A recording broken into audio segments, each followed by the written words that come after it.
ये महाकाल की नगरी उज्जैनी है और सिंहस्थ के विशेष अवसर पर हर कोई अपनी साधना में जुटा है।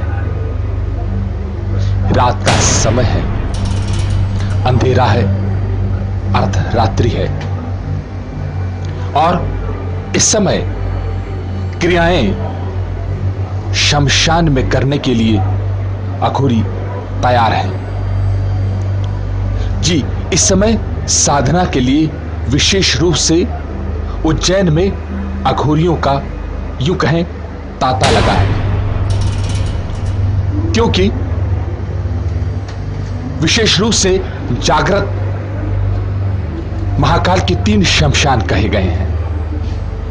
एक तारापीठ का शमशान पश्चिम बंगाल में, एक वाराणसी में मणिकर्णिका घाट और उज्जैनी में उखलेश्वर शमशान। ये सभी शमशान जागृत शमशान हैं, यानी यहां रात के समय भी किसी भी शव का दाह संस्कार किया जा सकता है। अघोरी अपनी साधनाओं के लिए विशेष रूप से अष्टमी, चौदस और अमावस तिथि को मानते हैं। हां, इसमें किसी भी प्रकार ग्रहण का विशेष असर नहीं माना जाता, यूं कहें कि उसका असर नहीं माना जाता। शमशान में शमशान काली की साधना विशेष रूप से की जाती है, क्योंकि वही यहां की अधिष्ठात्री देवी हैं। जो क्रियाएं आप अपने स्क्रीन पर देख रहे हैं, उस क्रिया को करने वाले कामाख्या शक्तिपीठ के भैरव गौरव हैं, जो एक अघोरी हैं और तंत्र में अच्छा दखल रखते हैं। ये क्रियाएं आप करते हुए उन्हें देख रहे हैं। इसकी तकनीक देखते ही बनती है, क्योंकि ये शमशान काली की साधना कोई आसान, कोई मामूली साधना नहीं है। ये साधना करने के लिए अपने आप को तैयार करना पड़ता है। इस साधना के समय हमने ये जानने की कोशिश की कि ये क्या साधना है, विशेष रूप से किस लिए की जा रही है। तो हमें जानकारी मिली कि ये महामारी, रोग और विशेषकर सिंहस्थ में किसी भी प्रकार की दुर्घटनाएं ना हो, दुर्घटनाओं से बचने के लिए ये साधना की जा रही है।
जय तारा। जय मां तारा।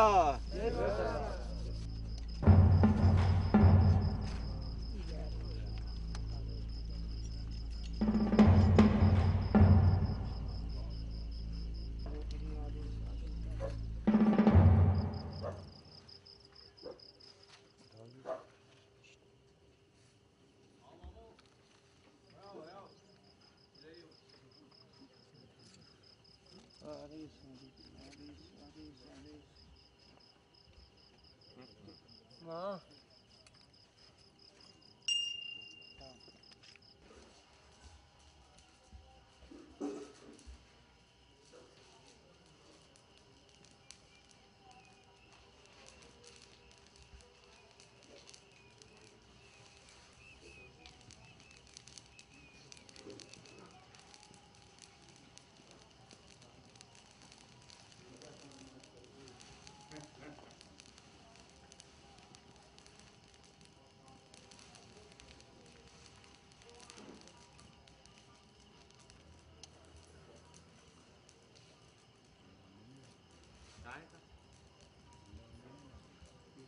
केले अंडे डाल दे। हाँ फिर फोन डाल देंगे।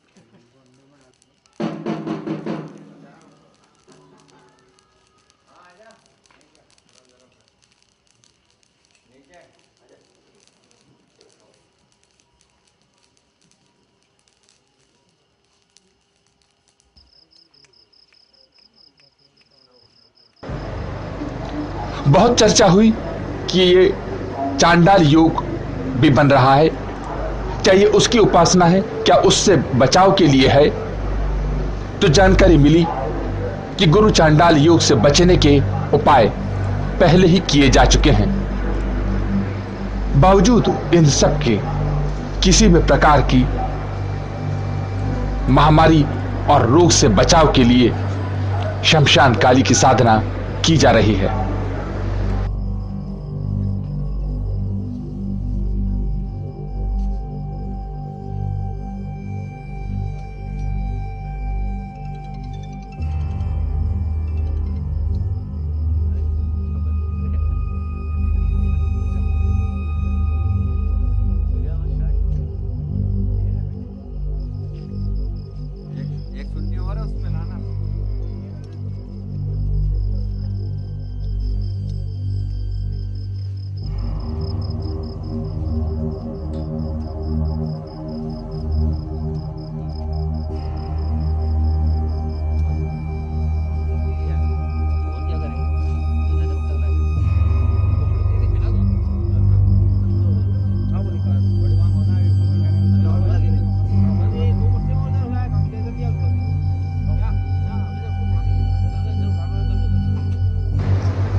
शमशान काली की साधना से आदि शक्ति जगदम्बा को प्रसन्न करना है।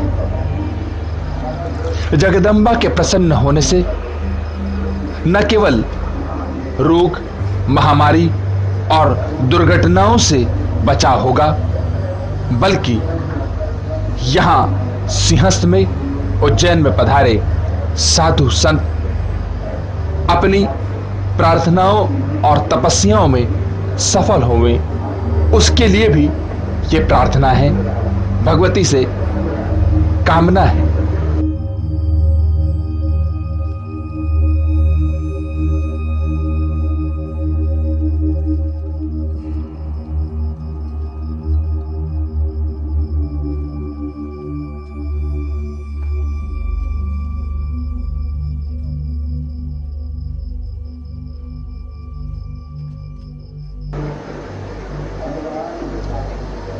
भगवती की साधना के लिए, शमशान काली की साधना के लिए शमशान की मिट्टी से भगवती की प्रतिमा बनाई जाती है। ये प्रतिमा नवदुर्गाओं के अलावा जो 10 महाविद्याएं हैं, उनमें तारा देवी की विशेष रूप से साधना है। जिस प्रकार भगवती की प्रार्थना में पहले मिट्टी से मूर्त बना करके प्रार्थना करना बताया गया है, जो शास्त्रों में वर्णित है। उसी प्रकार यहां भी पहले मिट्टी से यानी शमशान की मिट्टी से पहले प्रतिमा बनाई जाती है, फिर उसको प्राण प्रतिष्ठित किया जाता है। प्राण प्रतिष्ठा करने के बाद पूजन प्रारंभ किया जाता है। ये अष्टमी की रात है और इसमें आज जो पूजन चल रहा है, जो आप अपने टीवी स्क्रीन पर देख रहे हैं, उसमें पहले अर्चन किया जाता है पुष्प का, कुमकुम का, हरिद्रा का अर्चन किया जाता है। उस अर्चन के बाद बलि होती है, 108 केलों की बलि है। ये प्रक्रिया शुरू करने से पूर्व जिस प्रकार हम अपने घरों में भी गणपति की प्रार्थना करते हैं, भगवती की प्रार्थना से पहले शिव की प्रार्थना आराधना करते हैं, पश्चात भगवती की प्रार्थना करते हैं, उसी प्रकार शमशान में भी शमशान काली की साधना से पहले गणपति का आवाहन किया गया है, शिव की पूजा की गई है, पश्चात भगवती से प्रार्थना की गई। अघोर पंथ को लेकर, अघोरियों को लेकर बहुत सारे प्रश्न हमारे मन में होते हैं। सबसे पहले उनका कोई भी काम हमारे लिए समझ आना कठिन होता है, क्योंकि यह साधना सबसे पहले शमशान में की जाने की शर्त होती है। इसके लिए निश्चित है कि पहले हम शमशान में साधना करें। शमशान में साधना करना इसलिए जरूरी है क्योंकि शमशान काली शमशान की अधिष्ठात्री देवी है और इसमें पूजा का समय भी विशेष होता है। यह मध्य रात्रि के बाद का समय होता है। नमस्कार, एसआर दर्शन में आपका स्वागत है। मैं हूं अखिलेश पंडित। दर्शकों, जैसा कि हमारा प्रयास हरदम आपको कुछ खास से मिलाना, कुछ खास दिखाना और कुछ खास के अनुभव करवाना है, उसी के तहत इस समय हम उज्जैन, महाकाल की नगरी उज्जैन में हैं और सिंहस्थ का खास अवसर चल रहा है। इस विशेष अवसर पर कई प्रकार की विशेष आराधनाएं, वंदनाएं, प्रार्थनाएं नित्य प्रति हो रही हैं, जिसमें तंत्र भी एक है। तंत्र में कुछ चीजें सामने आ जाती हैं और कुछ गुप्त होती हैं। इस समय विक्रांत भैरव पर हम हैं और यहाँ पर हमने अभी अभी एक पूजा देखी जो शमशान काली साधना है। दर्शकों, शमशान काली साधना हर एक के लिए, हर एक के बस की बात नहीं। इसमें बहुत साधन करने होते हैं, अपने आप को बहुत तराशना होता है। किस प्रकार तराशा जाता है, आज ये हम जानते हैं बाबा गौरव जी से। आपका ऐसा दर्शन में बहुत स्वागत है। आप कामाख्या पीठ से हैं। हाँ जी। आपने बहुत सारी साधनाएं भी की हैं। हाँ। अभी अभी हमने आपको साधना करते हुए भी देखा। सबसे पहले तो ये क्या साधना थी, थोड़े से आपके उससे हम जान सकें कि ये किस प्रकार की साधना है। ये शमशान काली साधना है, जो कि महामारी और जो भी जिस प्रकार से भी रोग हों और किसी प्रकार की भी दुर्घटनाएं आने वाली हों सिंहस्थ में, उन सब के निर्विघ्न, उन सबको हटाने के लिए और निर्विघ्नता पूर्वक ये सिंहस्थ संपन्न कराने के लिए यह साधना की गई। जिस प्रकार अभी जो एक काल की बात की जा रही है, गुरु चांडाल योग की, क्या ये उससे संबंध रखता है? गुरु चांडाल योग के लिए तो इससे पूर्व ही पूजन किया गया। अब जो पूजन हुआ है ये बाकी चांडाल योग के उपरांत भी अगर कोई महामारी आती है या किसी प्रकार की दुर्घटना होती है तो ये उनसे उनके बचाव के लिए है। और संतों महंतों जो दूर दूर से पधारे हैं उन सब की जो भी सकल कामनाओं हों उनकी पूर्ति हेतु ये साधन किया गया, यानी ये जिससे आद्य शक्ति जगदम्बा प्रसन्न हो और सभी भक्तों का कल्याण करें। यानी ये सिंहस्थ के अलावा भी कामना देने वाला है जी। इसकी साधना के लिए इसमें क्या क्या चीज साधन लगती हैं? ये एक तो आज महाअष्टमी की रात्रि है जी।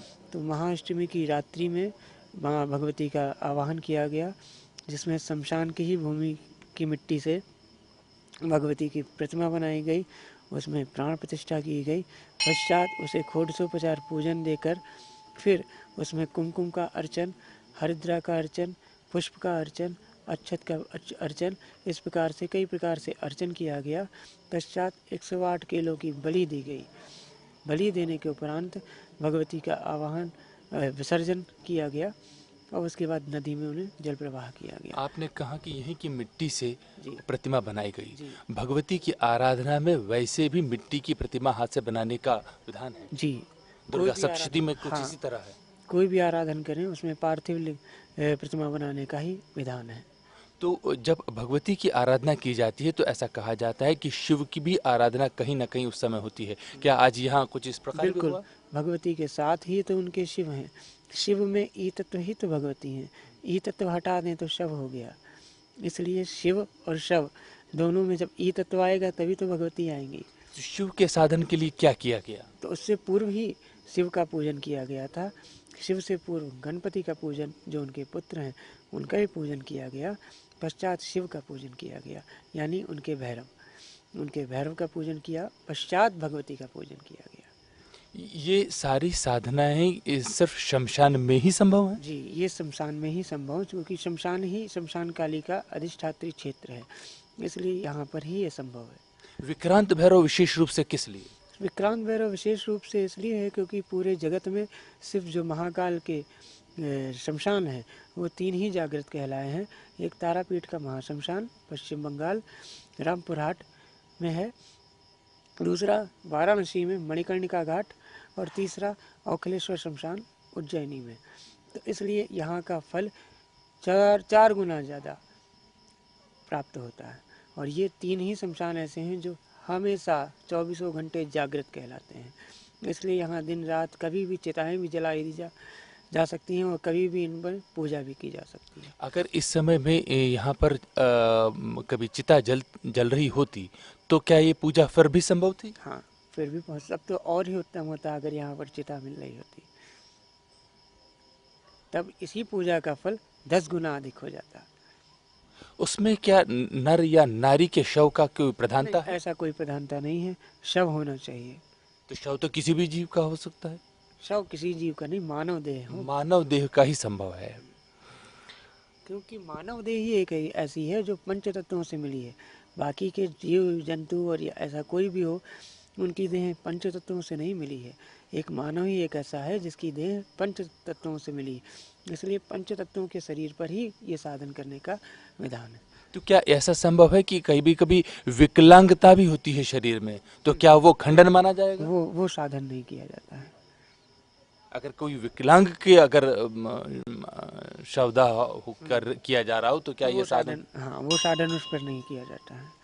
और उसी जगह अगर आकस्मिक मृत्यु से हुआ हो तो वही साधन चतुष्कोणी जो है 4 गुना और अधिक फल को प्रदान करती है, अगर आकस्मिक मृत्यु की कोई देह आई हो तो।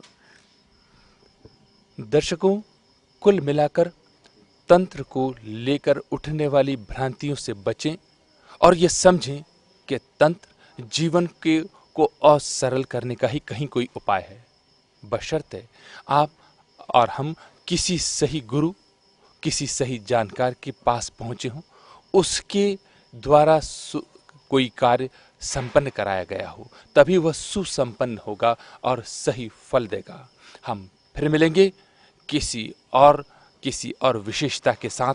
हमारी मुलाकात फिर होगी, तब तक के लिए नमस्कार। अपने आप में शमशान एक भय पैदा करता है, जीवन से भय, मृत्यु से भय, जीवन के अंत का भय और कुछ ऐसा घट जाने का भय जिसको देखकर हम घबरा जाते हैं, किसी अपने के छूट जाने का भय, रिश्तों के टूट जाने का भय, जीवन के आगे कठिन हो जाने का भय हमें सताता है। रात्रि का समय जो आम तौर पर विश्राम के लिए कहा जाता है, ऐसे में यह साधना का समय है और निश्चित ही दिल की धड़कनें तेज कर देने वाला समय और क्रियाएं, और विशेष करके शमशान का ये स्थान जहां सब कुछ खामोश होता है, जीवन भी और किसी भी प्रकार की चिंताओं के लिए भी सब खामोश। फिर भी बाकी रहते हैं प्रश्न जो जीवन में पूरे नहीं हो सके, और शमशान में क्रियाओं को देखकर तेज गति से जैसे धड़कनें बढ़ती हैं, वैसे ही प्रश्न भी लगातार बढ़ते हैं। हम लगातार सोचते हैं कि ये सब हो क्या रहा है। आखिर जब मनुष्य जीवन में कुछ ना पा पाया, कुछ अर्जित नहीं कर पाया, तो मरने के बाद वो कैसे किसी को कुछ देने में सक्षम होगा? यह समझ से परे है। लेकिन ये अघोरी पूरे विश्वास के साथ यहां आते हैं। जितना आमजन शमशान में जाकर निराश होता है, अघोरियों में आशा बढ़ जाती है।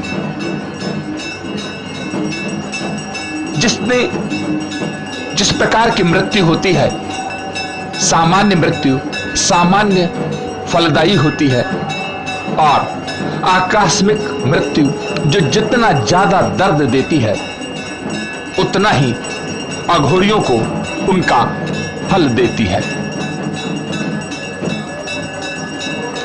इनका विश्वास इन पूजाओं में है, इन प्रार्थनाओं में है, बल्कि विश्वास ही नहीं, ये दावे से भी कहते हैं कि हम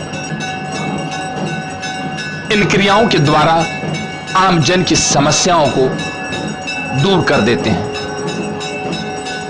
यही कारण है शायद जनसमूह इन अघोरियों की अर्धरात्रि में की जाने वाली क्रियाओं को जानने के लिए उत्सुक होता है।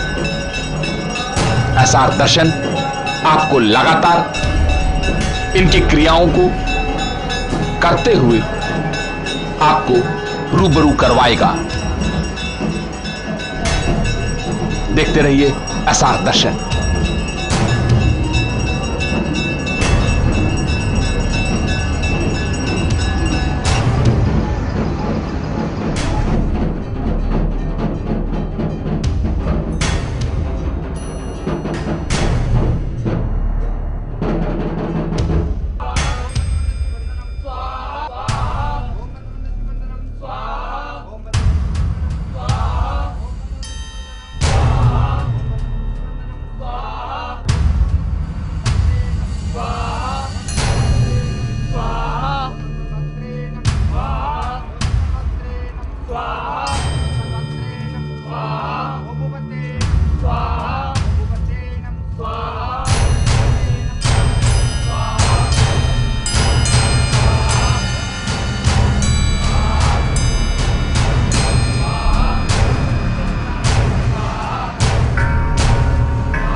नीलकंठाय नमः स्वाहा। ओम नीलकंठाय नमः स्वाहा।